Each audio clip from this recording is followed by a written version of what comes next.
Thank you. Thanks, Jai. Thank you for inviting me. Thanks for having me. Thanks for coming. Thanks. Can you hear me? Yeah. Okay, good. To be honest, I haven't been looking forward to this because I'm having a crisis. I have perpetual crises. I'm one of those kind of people. But I had a particular crisis after, as Jai said, I just did this show at PS1 in New York, and it opened up a week before the election. So it opened a week before the election, and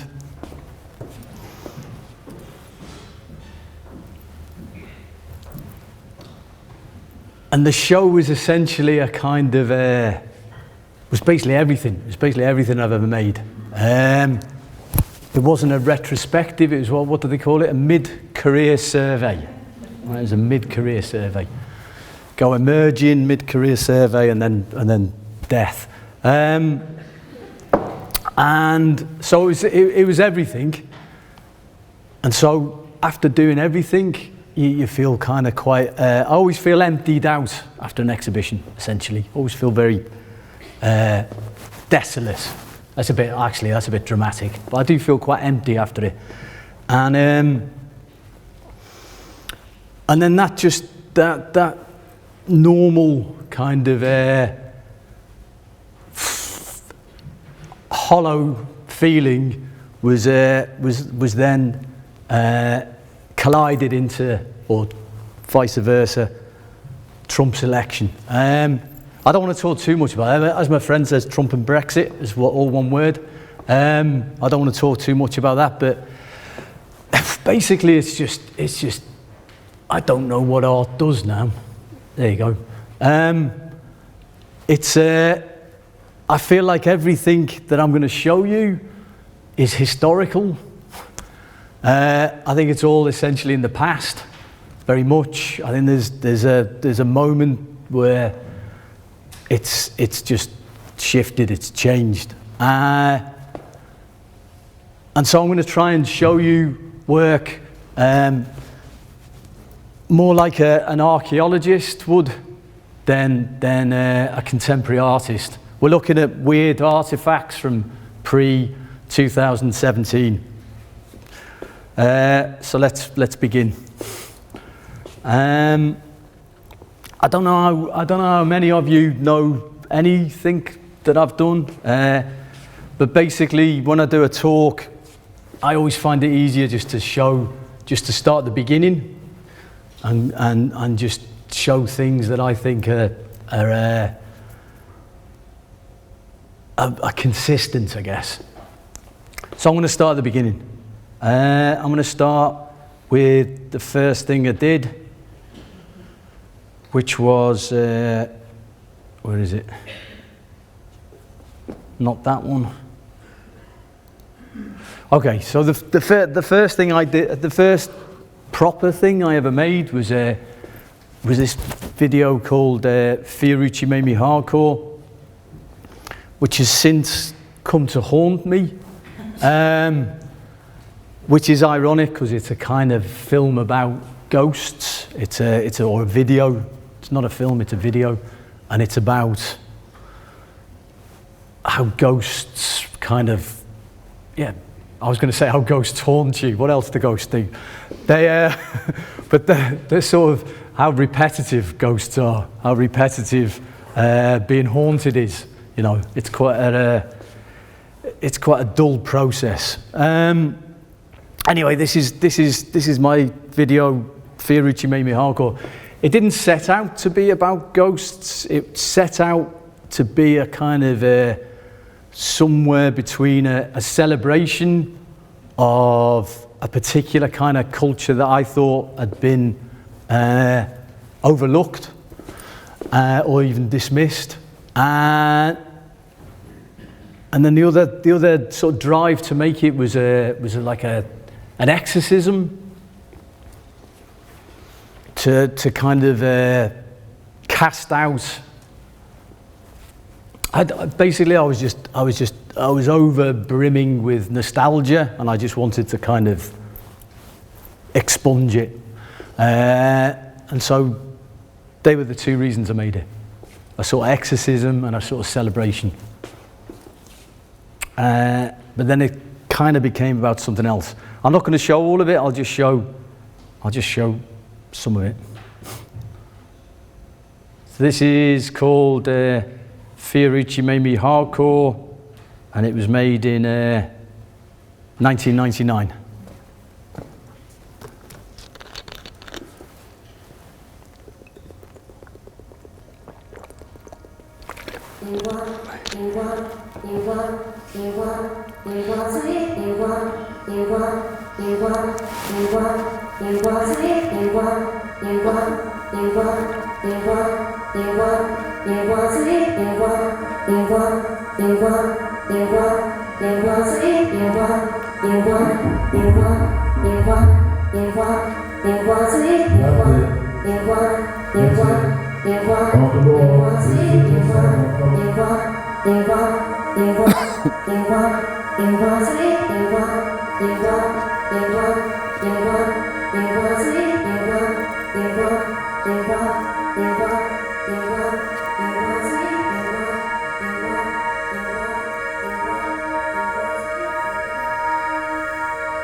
Sorry.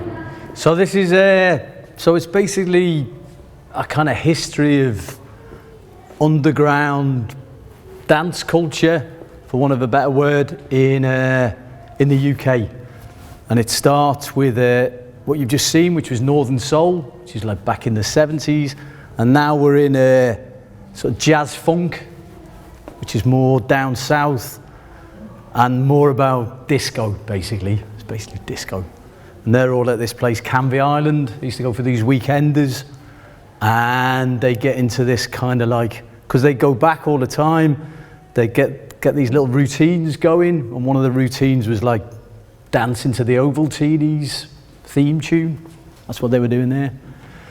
He's not, he's dancing on his own. And it just sort of, it's only 15 minutes long and it just goes quick through. He keeps appearing. You can watch this on YouTube. If you go on YouTube and put in Fiorucci Made Me Hardcore, it's under Mr. Leckey. That's my YouTube account.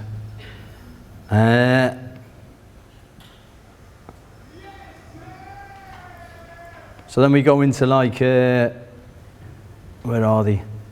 Casuals. Well, they're not casuals. You didn't get many casuals on roller skates, but I was a casual when I was a lad. I didn't roller skate, but I did go the match and dress up like a golfer.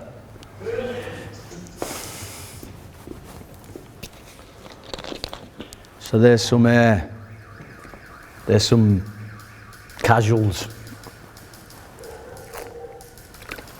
Back in the day, that's sort of early 80s. Well, there you go, it says it up there, 1984. And that was a look I remember with a mullet and a paisley shirt buttoned up. Some more. And then it goes to acid house.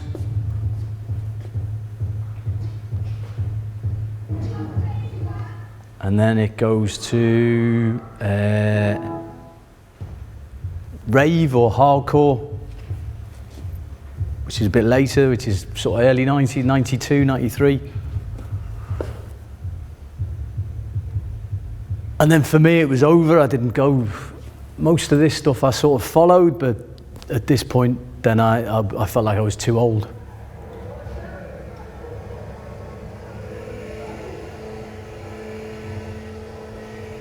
But basically all I listen to now is old hardcore. I love old hardcore.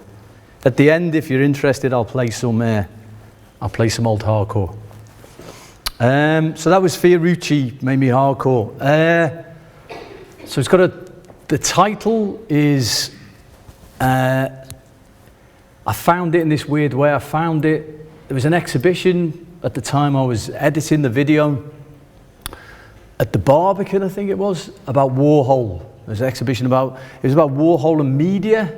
Does anyone remember this?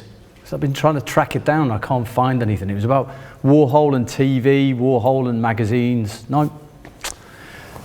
Anyway, in this exhibition they had some photographs of kind of Warhol's environment, and they had a picture from Studio 54, the famous disco club.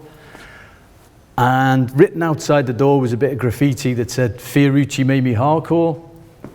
And Fiorucci was basically a jeans label. It was an Italian designer label back in the day. I think it's having a little re-emergence now. But back in the day, it was, if you were here, I'm from, I've lost the crowd already. I was over the water in Ellesmere Port, but I remember Fiorucci being very desirable. And so the title for me basically means, it's like a kind of commitment to something as kind of crass, as commercial, as kind of even as exploitative as a jeans label, as a you know, a kind of to something quite trite. It's like you make a commitment, you kind of devote yourself to something that is actually either less than, you know, it's just ephemera, or at worst is out to just exploit and fleece you, right? But still, you kind of invest that thing with meaning, right? You just invest into that thing regardless of what it actually is, and it becomes yours, and you dedicate yourself to that thing. That's what I liked, which to me was emblematic of kind of pop culture in the 20th century, right? I mean, most of this stuff, you know, basically pop culture just begins with sort of novelty, but it's like an investment in novelty, essentially. And I find that kind of like alchemical, right? It's like it's like I always think Little Richard is the kind of king of alchemy in that sense, in that he transformed everything about him that was kind of seen as being negative, seen as being shit, and turned it into something to celebrate, right? Turned it into gold. Similar thing. So that's Fiorucci made me hardcore. And what else did I want to say about it? Oh, there's a bunch of stuff I could say about it, but I guess all the work that I've made since then, that's 99, so that's what, 17, 18 years ago. I've been trying to sort of get back to that because it had something very direct about it that I still like, and I find it very hard to make. I think essentially it's also about class, and I think class is one of the hardest things to talk about in art, but somehow there I think it kind of manages it. It's there, it's kind of underneath it. But since then I've become middle class, so I find it harder to talk about class. I got captured. Okay, so that's Fiorucci. What's the next thing I was going to show? So after Fiorucci, I'm going to show you this piece. This is called, I'll show you some pictures first. This is called Big Box Statue Action. And this happened at Tate Britain in about 2003. And what it is a statue of it's a piece that is a piece on the left by Jacob Epstein. It's called Jacob and the Angel. It's this scene from the Bible where Jacob, for whatever reason, wrestles with an angel. And I don't know how many people know this piece, but they're always shifting it around the Tate. They never know quite what to do with it because it's a big, ugly thing. But it's got a presence. It's ugly, but it's got a presence. And I've always found it like very alien. It's made out of this very strange marble. I took a photograph the other day of the back. It's got this weird, enormous sort of penis tail thing sticking out the back. It's a very enigmatic object. And so what I wanted to do was, let's go back to that one. So the idea here was to try and wake the sculpture, try and move the sculpture in order for it to communicate what it was or what it is or why I found it so open up its enigma, its mystery, right? Try to get it to speak to me. And in order to do that, I thought it needs something equivalent in scale, in volume to itself. It's not going to listen to me asking it questions. It needs something with the same kind of mass. And so I had this sound system made. Already the sound system was already made. That's too long a story though. But anyway, so I bought in the sound system, and the idea was to play music, play sounds, play just noise at this thing until it started to speak, right? or started to potentially sympathetically vibrate, right, through resonance. So it was divided into like, so look, this is the 3 set half-hour performance. Persuasion, that's when I'm trying to seduce it with kind of music. I can't say that middle word. I like it. Basically, that word means rumbling from the stomach, borberigamus. So that was just like basically playing these very low bass frequencies at it, and then sweet seizure was a kind of celestial celebration of the thing. So originally the performance was going to be called Romance in the Stone, but I thought that was too cheesy.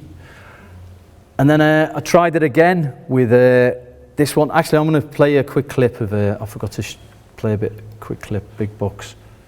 It's not a very good clip.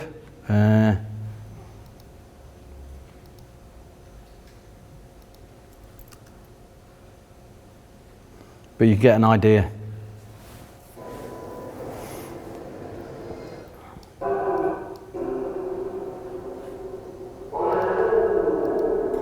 I'll just play that.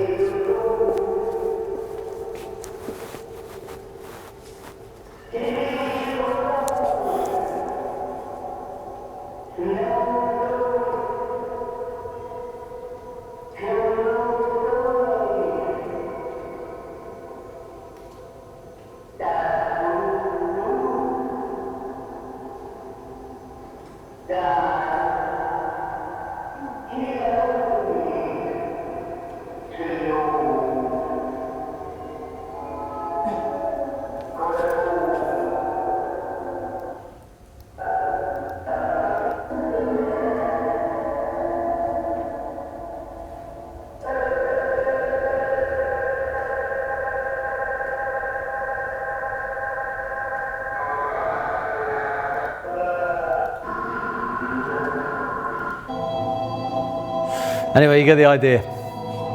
But it was in the Tate, and it's in the, I don't know if you know Tate Britain. It's got this domed cupola, and it's all what's it called, Portland stone, and it just bounces around like the sound bounces around like crazy. So it was loud. It was really loud, and it was very atmospheric, I guess. So that, and then I tried it again. There's another one where I try it again. So this is at the Serpentine, where I got this, I did it with a Henry Moore, but the Henry Moore was too skinny and too slight, too svelte. It didn't work. I didn't like it. But it did manage to make people faint, which is good. Because I want it to be, you know, it's like trying to understand something through feelings rather than visually or even orally. It's like you're trying to feel the thing. After I did I mean, it wasn't the intention, but after I did the performance, I realised. Or I kind of like confected the idea that it's actually what it does really well. I think is a kind of form of art appreciation.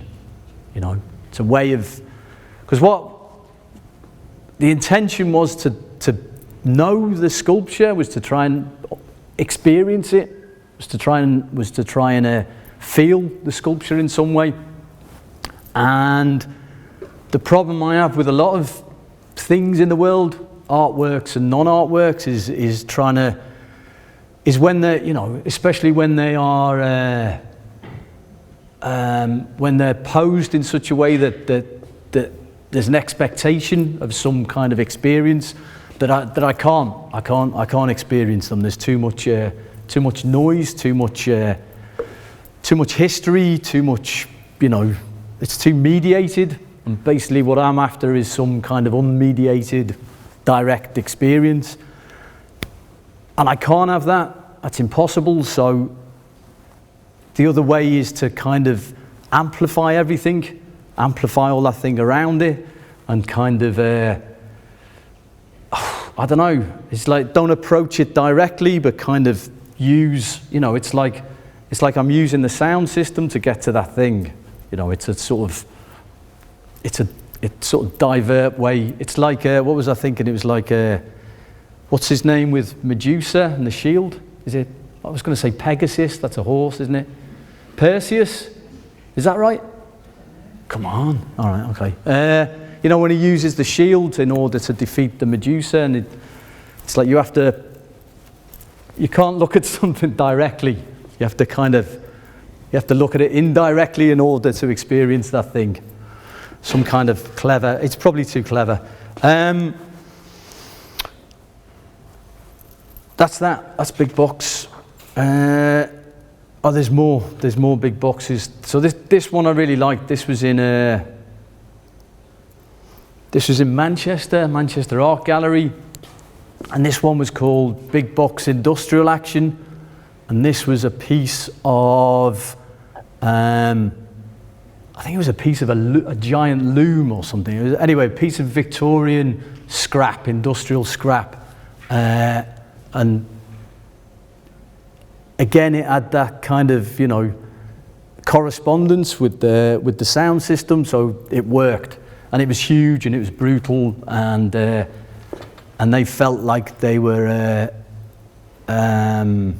peers, you know, in some way.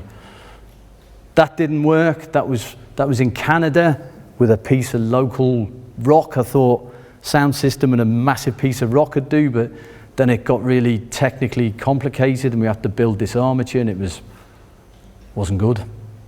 Looked all right that way, but then this is, you can't really see that, this is with a friend, an artist called Francis Stark. Does anyone know Francis Stark's work? Really good artist, and she wanted to be a statue in front of the sound system, so we did that. Also used the sound systems to do other musical things. This is a band I used to have called, I used to be in, called Donatella, with Bonnie Camplin. Anyone know Bonnie's work? Good artist. And Edwin Burdis, another good artist. There's another sound system that's in Canada. That's Ed and Steve Clayton. I'm just showing off people I know now. Right, okay, we're on to this. This is Made in Heaven. So I can show you that. That's straightforward. Oh shit, where's that gone there?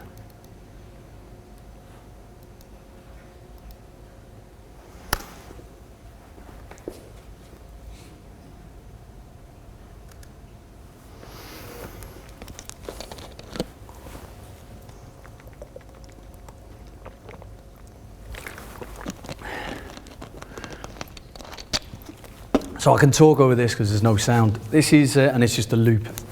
So this is Jeff Koons's Rabbit from 1985, I think.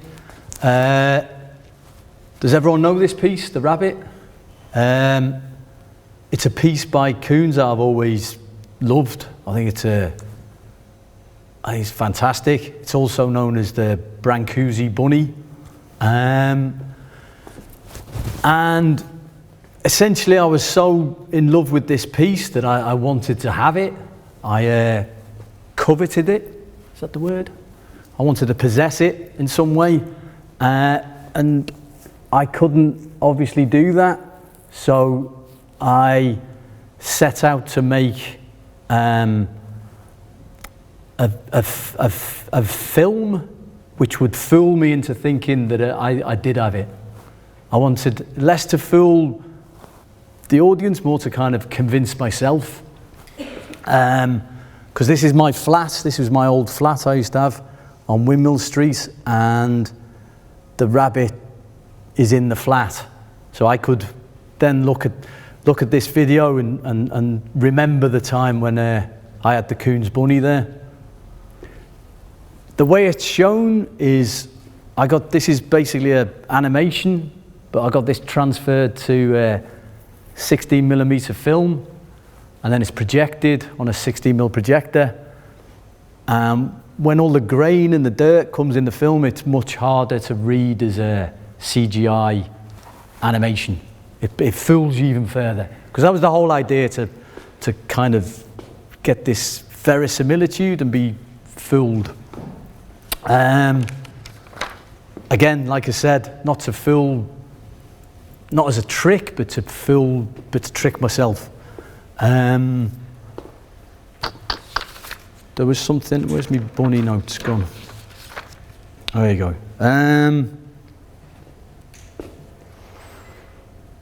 There's something, I guess, that I keep coming back to in a lot of these things, which is things that are inhuman in some way, or non-human. And the bunny, as an object, has this kind of inhuman quality in that it's so perfect that it doesn't appear that it was made, doesn't appear that it was manufactured in any way. It's kind of totally seamless, and it's absolutely flawless. And so it's like a thought just appeared. It's like an idea that just was manifested. And in that thinking afterwards, I read this book about brands once, and the idea, it said at the beginning of the book, was the idea that a brand's goal is to transcend the world of things and become pure thought, right? That's the kind of object of advertising, is to make you forget that this is just a thing that will disintegrate and will kind of age and become obsolete, but the thought of it stays in your head and remains, is eternal, right?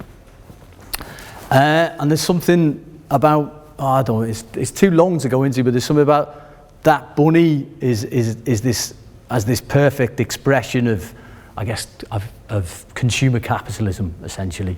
It's just, that's how it works, that's the magic. It just appears as this thing that's unmade until, it's like Marx's idea of the dancing table. So everyone knows Marx's dancing table, right? Yeah, of course you do. He's talking about commodities and how commodities are different from objects in that it's beautiful. It's this lovely little, almost like a fairy tale about a table that kind of thinks for itself. Anyway, read it. And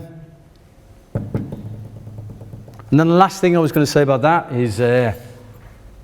is what I like about it as well, that I keep getting obsessed about, is that it's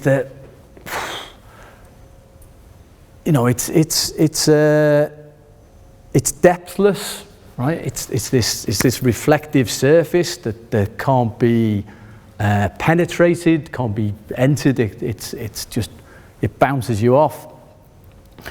And there's something about Coons is kind of depthless, right? There's a sort of flatness to him, and there's a sort of flatness to that, and there's a sort of, I don't know, it's like when the more depthless, the more a surface a thing becomes, the more I want to enter into that surface to try and, I don't know if I want to get behind it, but I want to get into it. And there's this point where it fills the whole screen, is like, it gives me this feeling of being in it, being inside it, but I'm still looking, I'm still beholding it, but and there's something in that I think is a lot like any kind of screen. You're kind of, it's there, but you're trying to find this depth. Yeah. That's bunny. Right, one more. Not one more, a couple more. Move through. I'm going to skip that.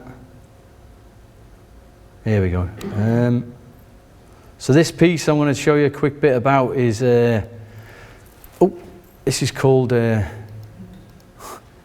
called green screen refrigerator. This is a black Samsung fridge that stands in a green infinity cyc, you know, when they're doing green screen. And the reason to do that is, yeah, that's a better one. I'll show you the film, and then you can see. Oh, where did that go?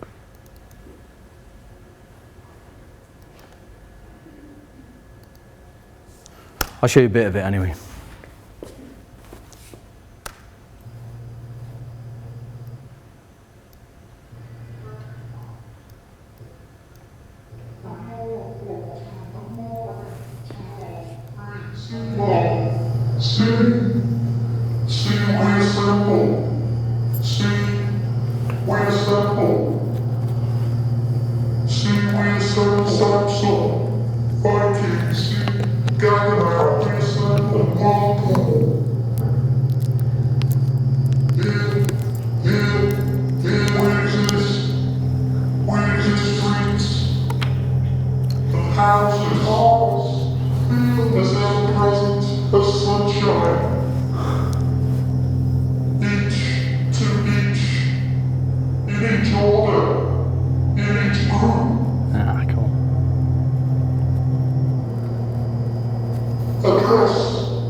So this is a fridge, and it's voicing it's an internal monologue of a fridge, essentially.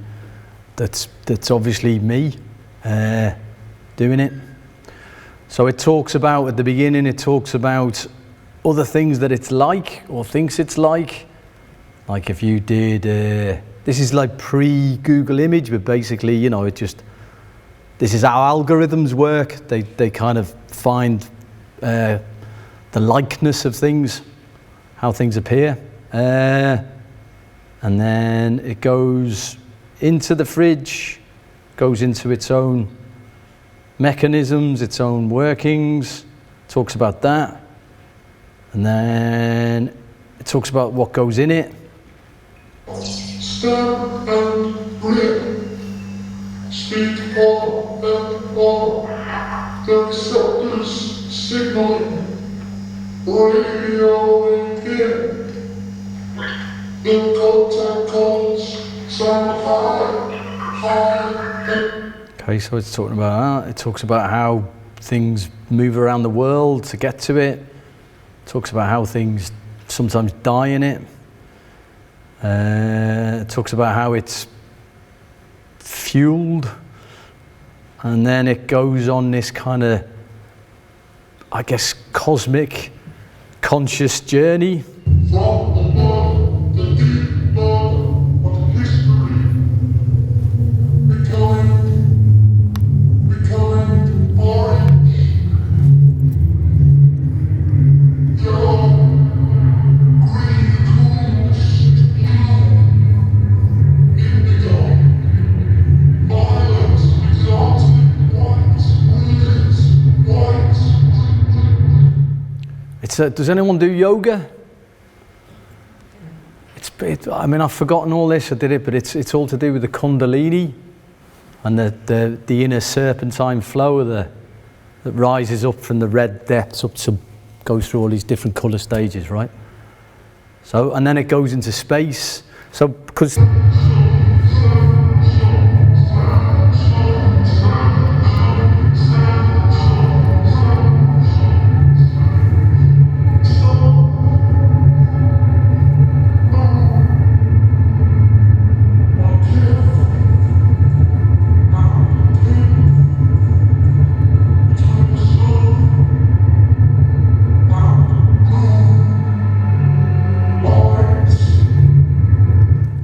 chose Samsung because Samsung are the most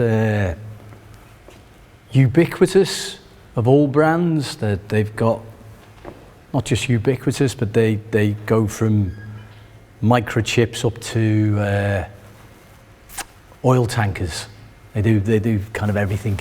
They're basically South Korea is Samsung, right?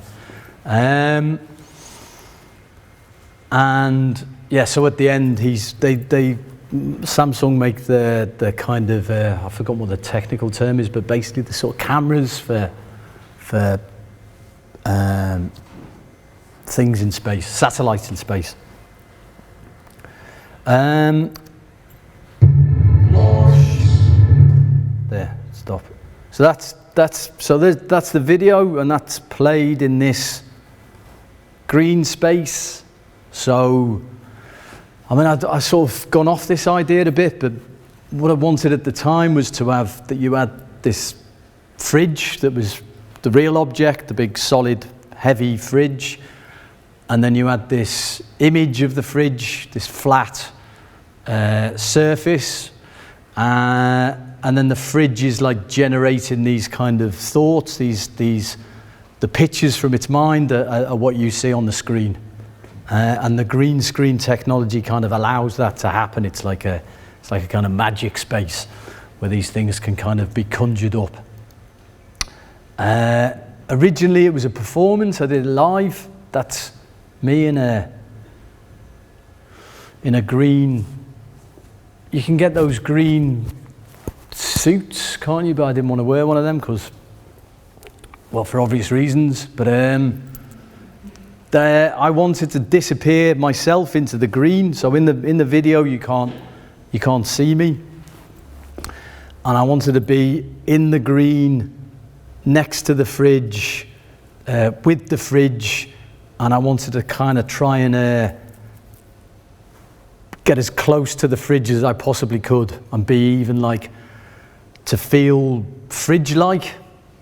It was like, you know, in a kind of shamanistic way, I was trying to become this thing external to myself, outside myself, and in order to do that, I huffed down there. There's a canister, and that's the coolant that goes around the fridge. So I huffed the coolant in order to get high, so I could get myself in the right state, you know, an altered state. That was the idea. There's a nice line that I just found recently by Fred Moten. I don't know if anyone knows him.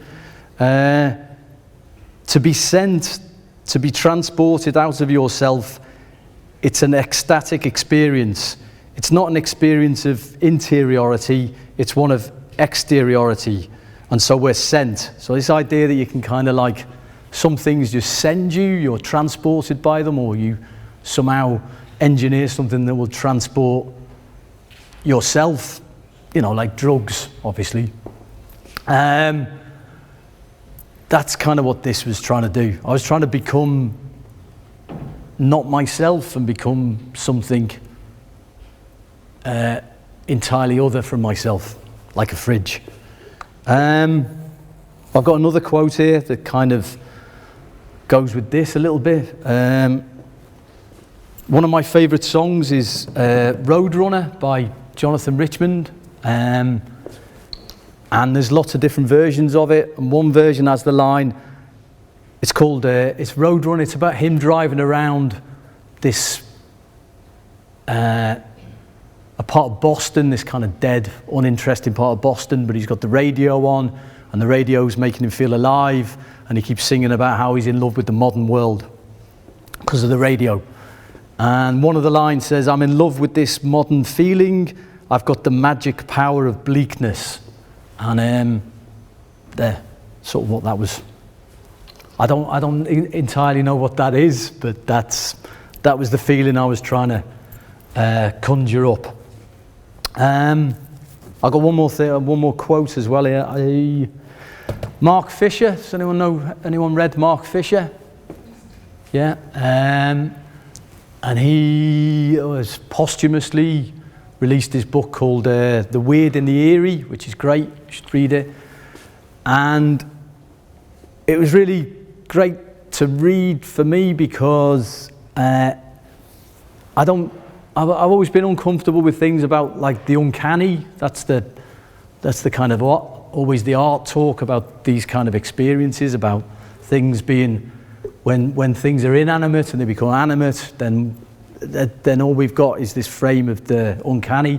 But he talks about this idea of the weird and the eerie, and the one I like is the eerie, even though it sounds wrong when I say it, because what he describes as eeriness is that it's about agency.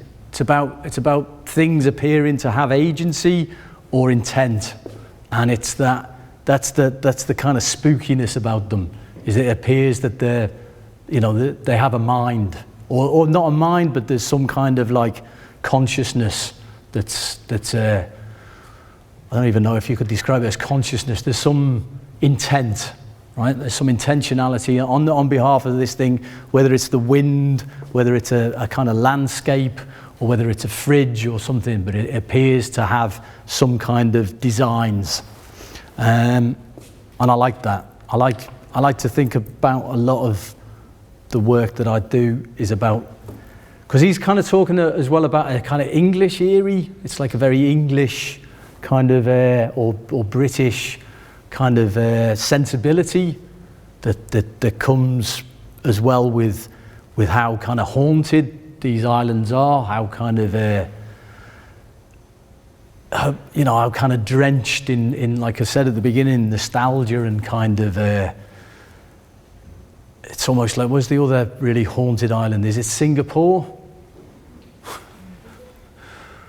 I think there's more ghosts per capita in Singapore or something, but we must be close second to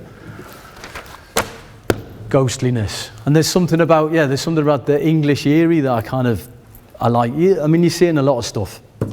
Right, one more, a couple more, and then I'm done. I'll just show you this one. Oh, bollocks.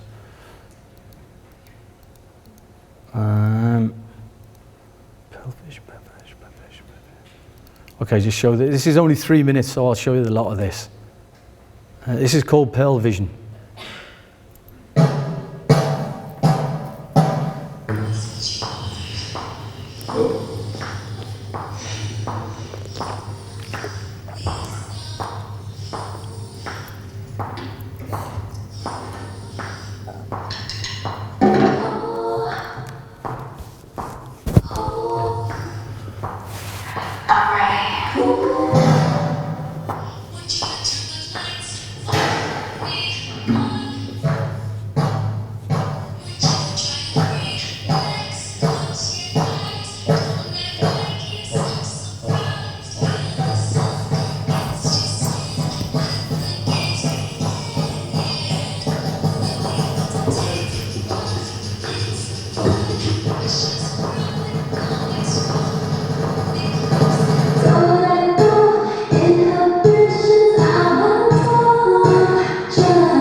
All right, so that's Pearl Vision. That was that came about for Channel 4. Do this thing where they offer little slots, little 3-minute wonders, they're called. So that's exactly 3 minutes. It went out about 3 in the morning on Channel 4. And the reason I made that is I used to play the drums. That's one. And secondly, I've always been into R&B. And I've always been trying to copy or find similarities in video with the techniques of R&B, with that kind of very high gloss, kind of super futuristic sound, right? And so I wanted to make a video that was like an R&B video. It's a cut up of an a cappella by Amory, and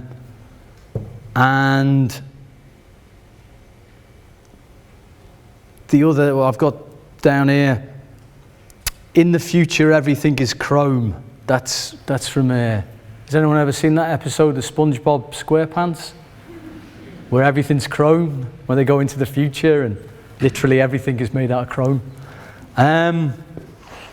There's something about chrome, like with the bunny. I realised that the best thing you can do in CGI is chrome. CGI is kind of made for chrome and vice versa. So I wanted it to be this chrome snare because I knew I could make a very convincing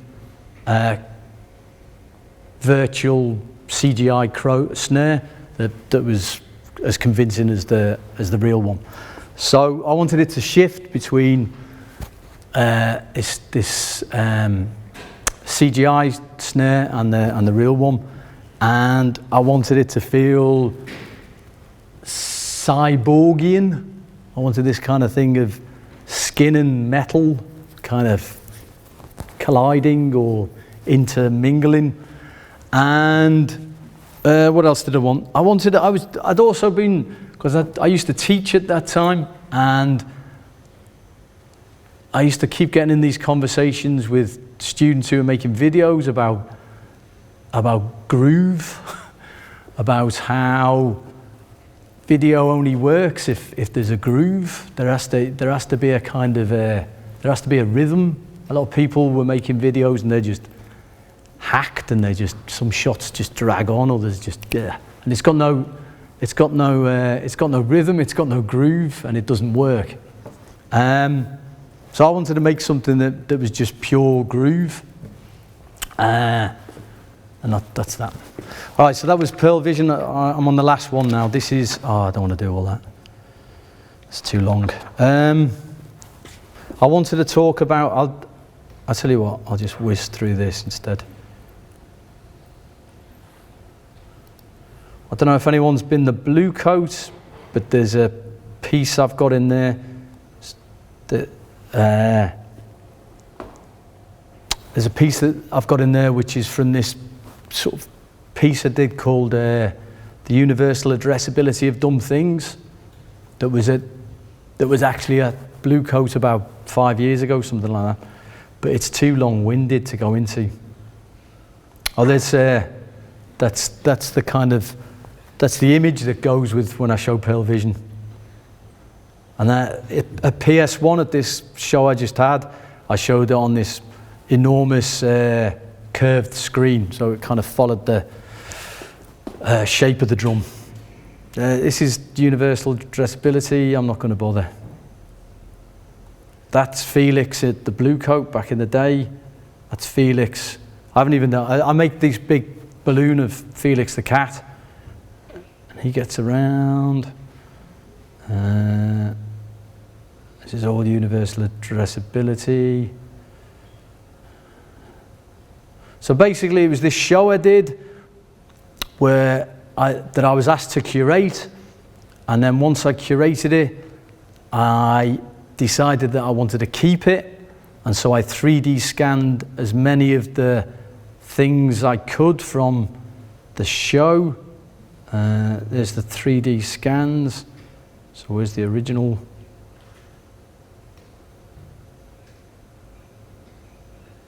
So that's the original, that's it. I think that is at Liverpool. Yeah, that's at the Blue Coat.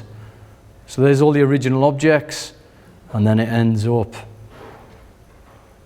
if I couldn't 3D scan it, I kind of made a replica of it essentially. So this is when I did a show when I was actually making the things, the 3D scanners.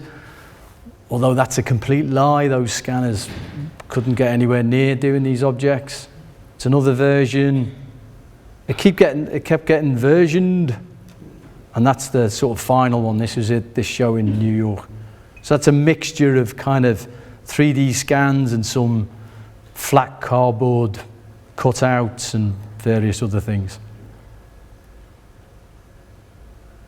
Okay, we're on to this. So this is the other thing that was in. So PS1 is an old school in, I don't know if anyone's been there, in Queens, just outside Manhattan. And one of the rooms that is an old gymnasium, which is huge, and I didn't know what to do with it. So I just made this video called Dream English Kid. And in this video, I'll show you a bit. It keeps going back to this underpass. It's not underpass. It's used to me talking to Americans. It's underneath a bridge. It's a motorway bridge. So when I was a kid, I used to live over in Eastham. Anyone from Eastham? I used to live over there on the Wirral, and like weirdly, so I left there when I was 9. So I used to go and hang around under this bridge when I must have been 8, which is kind of terrifying to think. And we'd just go and sit up in that little niche at the top. We'd go and sit up there and eat sweets and pretend to smoke cigarettes and stuff like that. And so and the bridge is kind of, again, it sort of haunted me. Again, has this eerie quality to it. And so I remade the bridge. So this is almost a one-to-one equivalent of the bridge as I remembered it in Eastham. I didn't go back and look at it, but I looked at it on Google Maps, which is a very weird experience to sort of reminisce through Google Maps. I don't know if I'd recommend it. It's a strange sensation, because obviously you can only go in the direction that the cars have already dictated, and you want to go that way because you remember something over there. Anyway, and then it's lit with these old, they call them SOX lamps, SOX, old sodium lights that used to get on motorways. So basically, I go on eBay and me and my mate, I shouldn't say it's just me and my mate go on eBay, him more than me, and we find these old motorway sodium lamps. And the reason I wanted these is when I was a bit older, but when I was young, and we used to do mushrooms, and you'd know you were coming up on mushrooms because the yellow, orange would really intensify. And that's when you knew you were coming up. And that's always stuck with me as well. So this was like this weird kind of like memory room in here. There's pylons that I remember. Everyone remembers pylons, right? But I used to live next door to Capenhurst Nuclear Fuels. Anyone know Capenhurst Nuclear Fuels? And they had some particularly gigantic pylons, so that made a lot of noise, and used to. There was a field full of very dangerous cows that had been sent mad by these pylons. Anyway, all this stuff. This is part of the same kind of thing, which is this is the front cover of The Sun from 1999, when there was a total eclipse in August 1999. I just thought that was great. So these lights basically leach out all colour. There's like a total absence of colour, and make you feel very unsettled. That's the poster. That was the name of the show. The name of the show was nicked from an old Fall record. It was Containers and Their Drivers. But on each floor of the show, the title changed slightly. So at this point, it was Containers and Drivers. I'm going the wrong way. I'll show you a little bit of Dream English Kid and I'm going to stop. So Dream English Kid, I made it, I think it was last year, maybe, no, I made it the year before. And it was essentially, one night I was drinking at home and I was watching old YouTube clips, and again, nostalgically and reminiscing. And when I was 15, Eric's, has anyone heard of Eric's, the old club here? Eric's used to have matinees back in the day. And I went to see a band called Swell Maps that no one will have heard of. Anyone? Yeah. Nice. And Swell Maps were supporting Joy Division. And Joy Division were just sort of starting. It was like 1979. So I saw Joy Division at Eric's. So it was, I've dined out on that for years, bored everyone senseless about that. And it's gone, it's lost, you know what I mean? There's not, I can't remember anything about it really. And then on YouTube, I found the audio of the matinee. So the matinee was just for kids up to 18, and someone had recorded that gig, which was like incredible. And so what I did remember of that concert was there was hardly anyone there. There was only about 20 people there. And so I thought, if I try and, I can't remember the term now, process the audio, maybe I can hear myself in the audience, and I could find, the ghost of myself, essentially. And that began the idea for Dream English Kid, which was that potentially maybe I could find myself anywhere online or anywhere in the kind of digital domain. There's so much stuff out there, there's so much archival material, and maybe you can find yourself in, there's instances of you, maybe you actually do appear throughout this vast network. So that was the kind of conceit. It didn't work. I didn't find myself anywhere. But it was generative, and so I ended up making a kind of memoir, like a kind of false memoir of from when I was born in 1964 to the end of the 20th century with the eclipse. So it is a bit. 9, 8, 7, 6, 5, 4, 3. No, sorry, I'm going to show it full screen. Show a bit.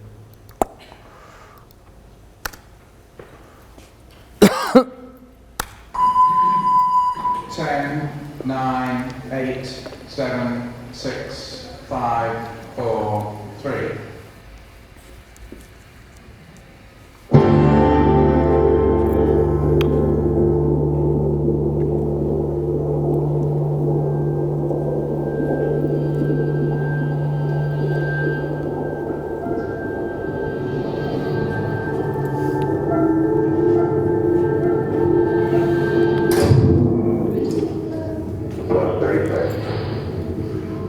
I just remembered this was at the Biennale, so everyone saw it at the Biennale, right? Of course. So I don't have to show it again. I'll show you little bits.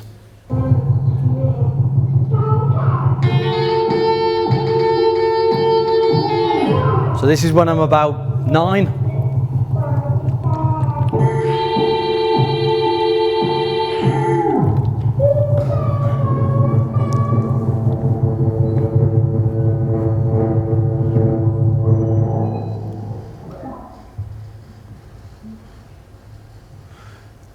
that's not me, but it looks a lot like what I did look like.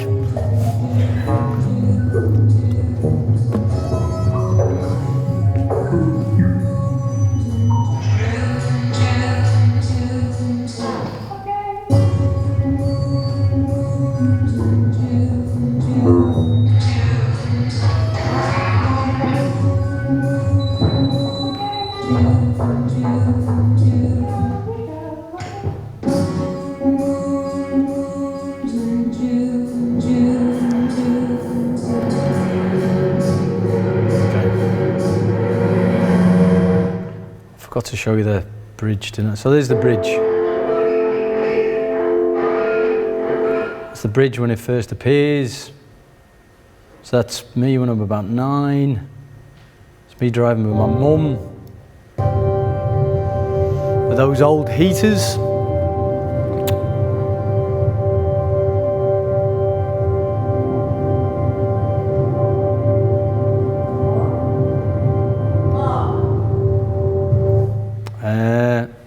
And this is a bit, so this is another reason to sort of try and make it, was just to see if I could, again, going back to the beginning, sort of exercise or purge myself of kind of things that were just stuck. Again, ghosts or kind of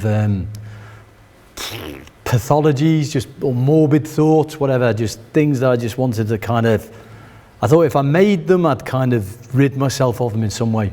This is one of them. This is when I was about 10 and I stayed at my mum's friend's house while they were at a party downstairs. And while I was asleep, my mum's mate, who was this blonde kind of 70s bombshell, came and got changed and messed me up.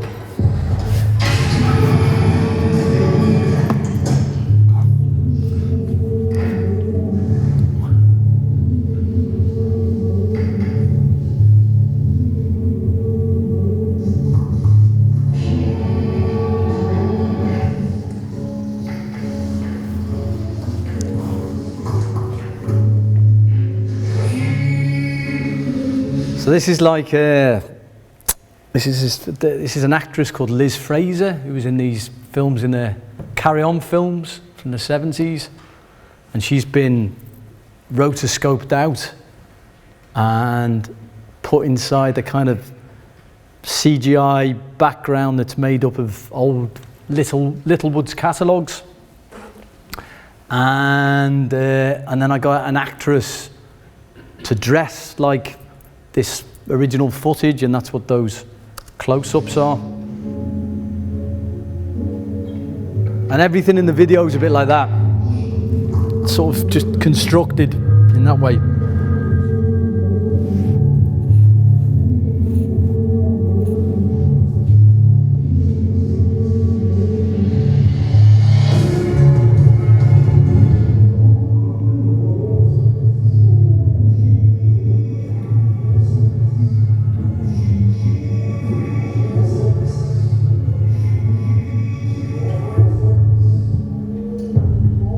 To be me. There you go. So blackouts, power cuts.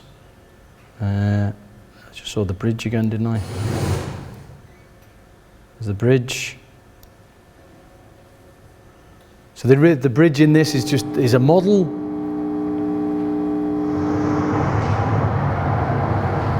And there was 2 models, one clean, one with graffiti on it.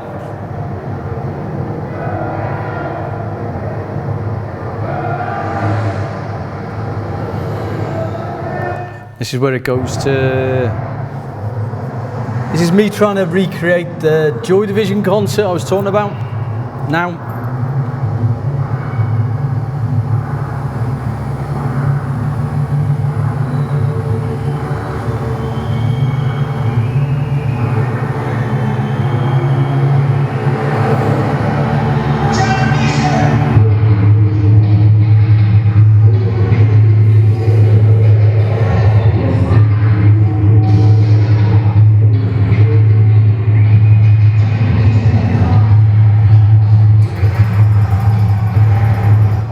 faces too much. So it's Joy Division, it's a bit of a... That's the wind and It's a bit Kirby. Well, nothing Kirby.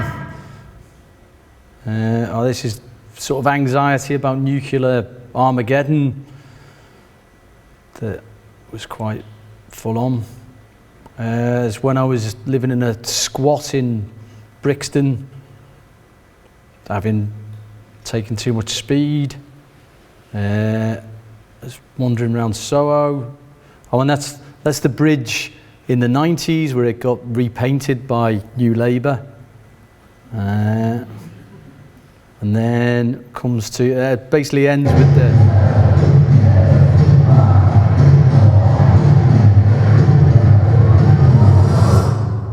So it ends with the eclipse. So that's the last thing I made. I'm working on something now which is at the end of the show at PS1 I did a performance under the bridge, and I'm redoing or doing a version of that at another gallery, so I'm building another bridge. And I'm writing this performance, which is sort of music and me talking. I think that's what I want to do from now on. I don't want to, theatre. I think I'm going into the theatre. Darling. That's it. Thanks. It'd be, I love questions, so please do ask me any questions, even or statements.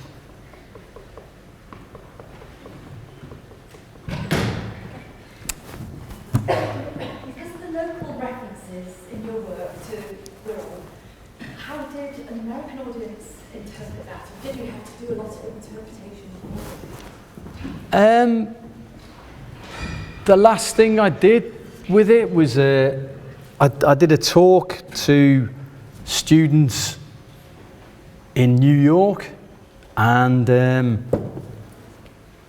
I said to them at the beginning, you're not going to get most of this. One, it's very English.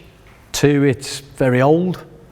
And then when I got into the 90s, I said to them, well, at least you'll kind of know this. And they were like, no, because they were born in 93, 94. So I thought, oh, fuck, that they're not going to know anything, but they did. They knew Joy Division. They knew, there's enough in there. I mean, this is how I educated myself when I was a kid. Was through music. You go to Probe, and you get a record at Probe, and it'd have some weird design on it that made some reference to something else, and there'd be notes and weird cryptic clues in that, and you would, I'd go and find out what all of those things meant, so they were like a window onto another world. You know what I mean? And I think so. I don't really worry about it too much. I think if something's working on you, if you're interested in it, if you're affected by it, then you want to find out what it is that's doing those things.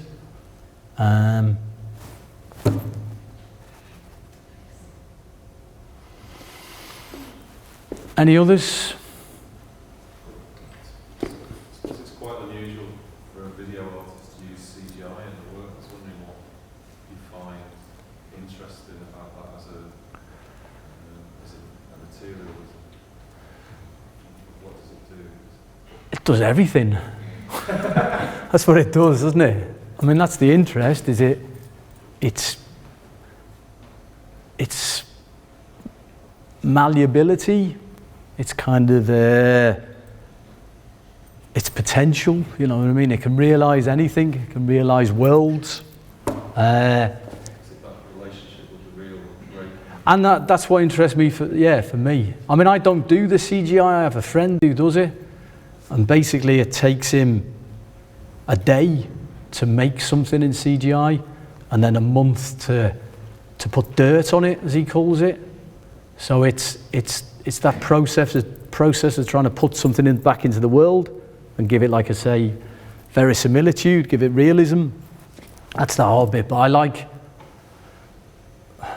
I mean, again, like I said with the rabbit at the beginning, it's not to trick anyone. It's just to be convinced by it.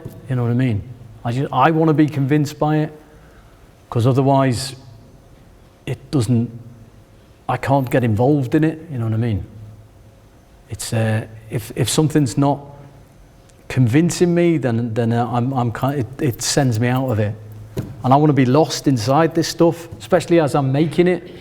It's like, because that's the bit there's a line by Blake where he talks about being lost in the paradise of the work, where you're just in the work and everything else just falls away, and that's the reason I make work, is just to be in that state where you just, sitting there in your underpants, just, there's no need for that image, but you know what I mean? It's just, to be lost. To be transported, like I said before.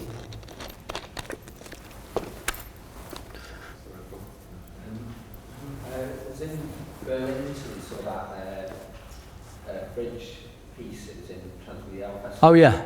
That day I'd been in their National Gallery and seen these like Friedrich paintings, who's like the painter who does these kind of... Caspar David Friedrich. Yeah, that's it, where there's these paintings that they seem formally like quite similar in a way, because it's sort of on the same day, obviously. Right. I'm not asking Okay. an inspiration for you or something, but the Friedrich painting seems to be getting at like this thing about like human, like specifically like a man at that point being the only thing that's possible to understand the world through, and that's like what his paintings were like. Oh right, okay. And then the fridge, it's like, it seems to be about where the fridges are now a new thing that we can understand the world through.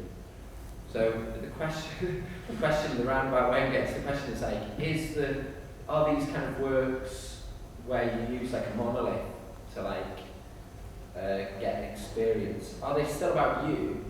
And are they still sort of like part of this tradition basically of sort of trying to grasp the fact that we're the only thing that we can understand the world through?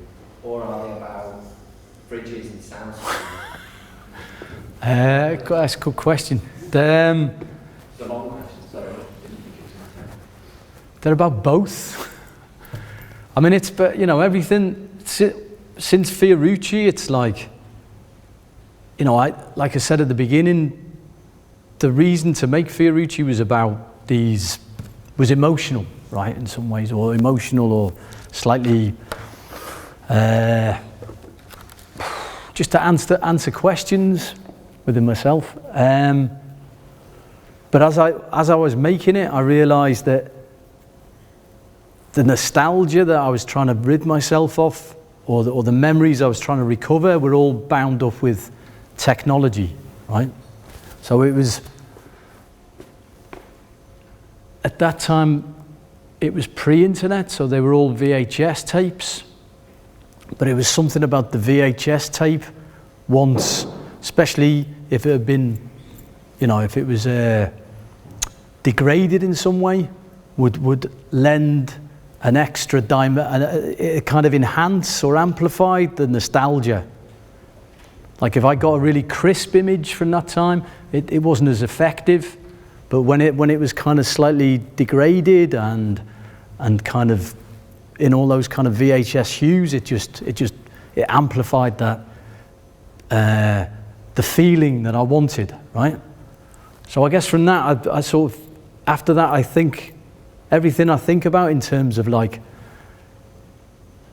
they're all in some ways self-portraits, but they're always determined by technology, and how I'm determined by technology. I mean, the thing with I think Caspar David Friedrich is like, that's interesting you say that, because it's like, because to me those paintings are about the sublime, yeah, about what's outside of human experience, yeah, or too frightening for human experience, too awesome, too great, like the cosmos, like the seas.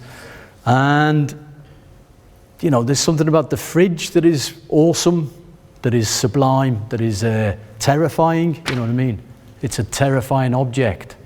And the more smart these objects become, the more terrifying, you know. I mean, that gap is just receding, right? It's diminishing. This idea that there'll be some kind of new entity on the planet soon, and it will be in our space, and it will be taking our jobs, you know, and we'll be cohabiting with it, you know what I mean? But they'll be unknowable. They'll be ultimately unknowable. They'll be kind of beyond us, and again, back to the kind of sublime, like a second nature in some way that's being created, you know. It's all getting a bit Mary Shelley, but you know what I mean? Oh yeah, I do, because I'm booked. In that case, I should go. All right, okay, sorry. I'm fortunate that there's only one train an hour from Liverpool, so. I have to get back to London, yeah. But thank you so very Well, thank you. much. Thanks for listening. Cheers. Fascinating. All right, cheers. A real Thank you.